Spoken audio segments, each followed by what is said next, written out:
الخيار السادس: تستثمر في نفسك، تعليم وتطوير مهني. الفكرة: تنفق جزءاً من المال على كورسات أو شهادات أو تدريب يزيد دخلك المستقبلي. مزايا: عوائد ممكنة عالية لأن الدخل يزيد كل سنة. يقل الاعتماد على رأس المال الموجود ويزيد الإشباع المهني. عيوب ومخاطر: يحتاج وقتاً لتعلم وتحقيق العائد، ليس فورياً دائماً. مثال عملي: دورة مهنية أو شهادة تكلف $1000 إلى $3000. قد تؤهلك لوظيفة بزيادة سنوية في الراتب ب5,000 إلى $10,000. في الحالة دي الاستثمار في نفسك قد يكون الأكثر عائداً على المدى المتوسط. خطة مزيج مقترحة Diversified Plan. مثال عملي: الخبراء عادة يرشحوا عدم وضع كل البيض في سلة واحدة. مثال لتوزيع أولي ل200,000 في حالتنا 100,000. صندوق طوارئ من 20% إلى 30%، مثلا 20,000 إلى 30,000. استثمار سلبي طويل الأجل ETFs REITs 40%. احتفاظ بجزء لسوق الفرص أو مشروع صغير 20%.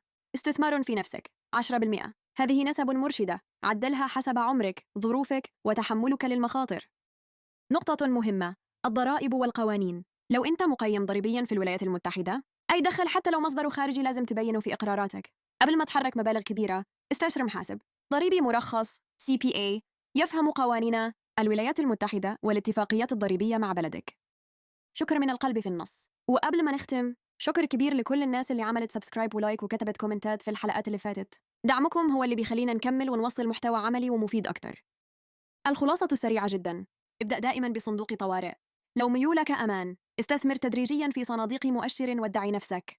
لو تحب دخل إيجاري وملك عقار، اعمل حسابات دقيقة للرسوم والصيانة والضرائب. لو عندك فكرة مشروع أو خبرة، جرب تجريباً صغير قبل ما تحط كل المبلغ. استثمر في نفسك، في كثير من الأحيان هو أعلى عائد على المدى المتوسط. إخلاء مسؤولية: المعلومات دي للتثقيف العام فقط وليست نصيحة مالية شخصية.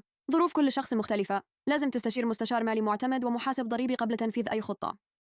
وفي النهاية، قولوا لنا في الكومنتات بتشوفونا منين، ولو أنت في أمريكا، أنت في أنهي ولاية، ولو معك $100,000 أنت هتختار أنهي خيار من دول وليه. ما تنسوش اللايك والسبسكرايب لو الفيديو فادك. سلام.